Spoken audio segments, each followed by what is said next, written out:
అప్పుడు తన దేహం తనకి ప్రతిబంధకం కాదు.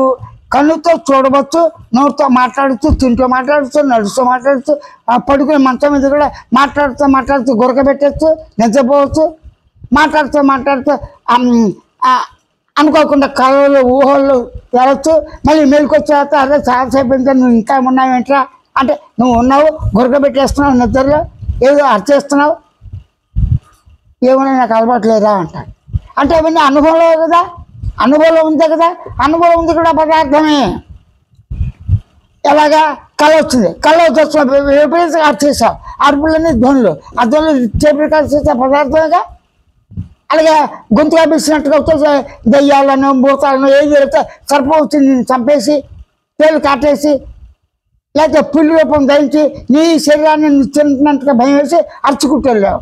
ఆ కంగారు, ఆ వణుకు, ఆ యొక్క నీళ్లు, ఏది చెమట, ఇవన్నీ పదార్థం కదా. అంటే కళ్ళు తెరుచుకున్నవి కూడా ఎల్లో పదార్థంగా ఉంది. అలాగే సెక్స్ ఫీలింగ్ అంటే తనకి స్వరూపంలో వీర్యం కూడా రావడానికి అవకాశాలు ఉన్నాయి అందరికీ ఏదో ఒక సందర్భంలో. ఆ వీర్యం కూడా మానవ వీర్యమే కదా. మరి పదార్థం కళ పదార్థం అయినప్పుడు మెలుకో పదార్థం కదా, మెలుకో కళ పదార్థం అయినప్పుడు నిద్ర పదార్థం కదా. పదార్థం అంటే ఏంటి? అగంతమైన కోటాను కోట్ల పరిణామం కలిగినట్టు వికారం చెందిన పరమాణువులతో కూడి భావంతోనూ జ్ఞాపక లక్షణంతోనూ గుర్తించి గమనించి తెలిసే లక్షణంతో ఉన్నదానే పదార్థము. అదే దైవకణము, ఆత్మకణం అని శాస్త్రం కొంతమంది చేశారు. దేవుడు లేడు, జన్మ లేవంటే అది వేరే విషయం. తాను ఉన్నాడుగా, తాను ఉన్నాడు, ఎలా ఉన్నాడు ఉనికి సార్, తాను ఉన్నాడు ఎలాగా చైతన్యం, తాను ఎలా ఉన్నాడు ఆనందంగా ఉంది కదా. నీ స్వరూప లక్షణంగా నీ స్వరూప లక్షణాన్ని గుర్తించి గమనించి తెలుసుకోవటానికి ఆనందాన్ని, నీ స్వరూప లక్ష్యాన్ని సత్ పదార్థాన్ని తెలుసుకోవటానికి గుర్తించి గమనించడానికి, చిత్ పదార్థాన్ని ఎరుకని సాక్షి చైతన్యాన్ని తెలుసుకుని గుర్తించి గమనించడానికి మౌనాన్ని, పరిపూర్ణాన్ని, నీ స్వరూపాన్ని తెలుసుకుని గుర్తించి గమనించడానికి సాధన ప్రజ్ఞ ఉంది. ఇక్కడ ఏ సాధన లేకుండా అప్రయత్నంగా ప్రయత్నం కాదు, ఆటోమేటిక్గా జరిగిపోతుంది. ఇది ఇక్కడ సహజంగా ఉంది. అలాగే కర్మలో కర్త కర్మ క్రియే, నువ్వే కలిసిమెలిసి ఉండేది నువ్వే. నీ దేహంతో నువ్వే కలిసి ఉంటున్నా, నా దేహంతో నాలో నేను మాట్లాడుకుంటున్నాను. నాలో ఉన్నటువంటి రోగంతో నేను నాకు రోగం ఉంది, ఎప్పుడు రోగం నాకు తగ్గింది, నాకు నేనే మాట్లాడుతున్నాను. నా అనుభూతులు నేనే మరల చింతన చేయటం, ఆలోచించడం, సంకల్పించడం, భావించడం సహజం. స్వయానుభవం కాకుండా, స్వయ అనుభూతి లేకుండా, అస్తిత్వం ఉనికి లేకుండా, చిత్త పదార్థం చైతన్యం లేకుండా, సాక్షి చైతన్యం లేకుండా, ఆనందం లేకుండా, మౌనంగా లేకుండా, పరిపూర్ణంగా లేకుండా, స్వేచ్ఛగా లేకుండా ఎక్కడ ఉన్నావు? ఎప్పుడు సహజంగా ఉన్నావు. అదే స్వత సిద్ధం. ఆ స్వత సిద్ధమైన పరిపూర్ణ మౌన చైతన్యాన్ని నువ్వు అవగాహన చేసుకోవటానికి ఏ ప్రయత్నాలు పని లేదు. నీకు నువ్వు ప్రతిబంధకం కాదు. నువ్వు మాట్లాడటానికి కన్ను పెడుతుందిగా, ముక్కు పెడుతుందిగా, మాట్లాడుతూ నవ్వుతూ నడకనడుస్తూ సినిమా చూస్తూ మాట్లాడచ్చు, అన్ని పనులు చేస్తూ మాట్లాడచ్చుగా, ఆఫీస్ వర్క్ చేసుకోవచ్చు, అలా భక్తికరమ జ్ఞాన యోగాలు చేసుకోవచ్చు. దేవుడు లేడన్నా కూడా మరి రాజకీయంగా ఉండొచ్చుగా, మంచి మనుషులతో తల్లి తండ్రి గురు అతిథులని వాళ్ళని ప్రేమించి మన అస్తిత్వంతోనే వాళ్ళు నన్ను కన్నవారు కన్నా కాదు మనకి జన్మించారు, ఈ సుఖాలు పొందడానికి దేహాన్ని ఇచ్చారు. దేవుడి సంగతి ఉన్నాడు పక్కన పెడదాం. మరి తల్లి తండ్రిని ప్రేమించి సేవించడానికి అభ్యంతరం ఏమవుతుంది? మిత్రుని సేవించడానికి అభ్యంతరం అవుతుంది. మతము జాతి కులాలు ఉన్నాయంటే ఉన్నాయి, లేవంటే లేవు. అది వ్యక్తిగత విశేషాలు, అది మీకు సంబంధమైంది. కానీ కలిసి ఉండడానికి బాధ ఉంది. ఒకరి వెళ్ళి అన్ని జాతులు వెళ్తున్నారుగా, బస్సులో వెళ్ళట్లేదా? భూమి అంతా ఒకటేగా, పంచభూతాల గాలి ఎండ నీరు అన్నీ కూడా ఒకటే కదా, అందరం కలిసి ఉన్నాం కదా.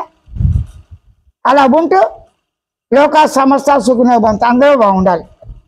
విశ్వ కళ్యాణం జరగదు. కళ్యాణం అంటే మనిషి ప్రేమిస్తూ, సారజీవులు ప్రేమిస్తూ, ప్రకృతి వనరుల్ని మనం కూడా ప్రేమిస్తూ వాటిని వృద్ధి చేసుకుంటూ అందరం కలిసిమెలిసి ఉంటూ, ఇది కాదురా సత్యం, మరణం వస్తుంది, ఆ మరణం రాగానే మునిగిపోతుంది, అనుభవంలో మరణం ఉంది, ఆ మరణంలో పుట్టుక ఎట్లయితే అనుభవంతో చచ్చిపోయేటప్పుడు నీకు అనుభవం ఉంటుంది, చచ్చిపోతున్న ఫీలింగ్ ఉంటుంది. అప్పుడు ఎలా వెళ్తావు? భ్రాంతి, తల్లిదండ్రుల మీద భ్రాంతి, అలాగే పుత్రుల మీద భ్రాంతి, భార్య మీద భ్రాంతి, అందముల మీద, ఆత్మ మీద భ్రాంతి, దేశం మీద భ్రాంతి.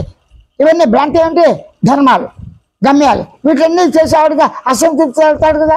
ఇవి కాబట్టినా నిద్ర పడిపోతే అసంతృప్తి, మంచి కళ రాకపోతే అసంతృప్తి, కూర్చుంటే నడువు నొప్పి, నుంచుంటే ఓ రకం జబ్బులు, రోగాలు, ఇవన్నీ ఎప్పుడు అసంతృప్తిగా చెయ్యి బతికేందుకు అనుకుంటాడు ప్రతివాడు కూడా.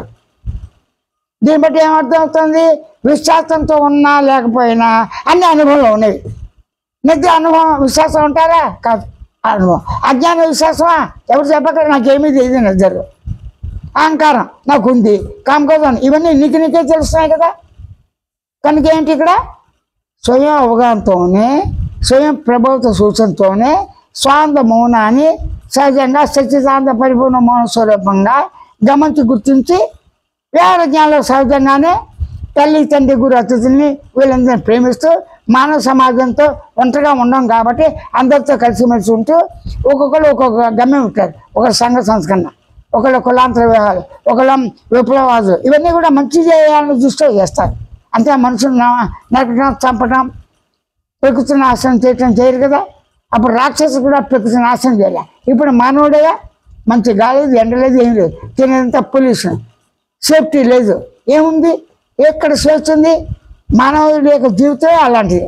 ఎందుకు మానవుడు 2 కాళ్ళ జంతువుతో పోల్చాడు. జంతువునా అన్నారు, జన్మ దుర్లభం అన్నారు, పశువుతో పోల్చాడు. కానీ అమితమైన జ్ఞానం ఉంది, ఎంతైనా వృద్ధి చేసుకోవచ్చు, తాను తెలుసుకోలేదు. ఎన్ని తెలుసుకుంటామని తాను తెలుసుకోకపోవటం చేత ప్రయోజనం ఉంది. తాను తెలుసుకుంటూ కూడా తన గమ్యాన్ని పెట్టిన ఒక డాక్టర్, ఒక వైద్యుడి కిందాను, ఒక యాక్టర్ కిందాను, ఒక గానం, ఒక శిల్పకళ, మొత్తం 84 విద్యలు అధ్యయన వాళ్ళు బ్రతుకుతూ ఆధ్యాత్మికంగా అన్ని రంగాలు ఉంటాయి. ఉన్నదంతా కూడా ఆధ్యాత్మం అంటే నా దృష్టి ఏంటి? ప్రశాంతంగా ఉన్న జీవితము, ఆ ప్రశాంతే మౌన స్వరూపము, అదే పరిపూర్ణ స్వరూపము, అదే ఉనికి స్వరూపము, అదే చిత్త స్వరూపం అని నీకు నీవే స్వయంతో గుర్తించి గమనించి చేసుకుంటూ ఉన్న ఇరుకు చాలు కదా. ఆ స్వత అలాగే ఉండి తానుగా ఉంటూ జీవితాన్ని గడపటమే, కొనసాగించడమే.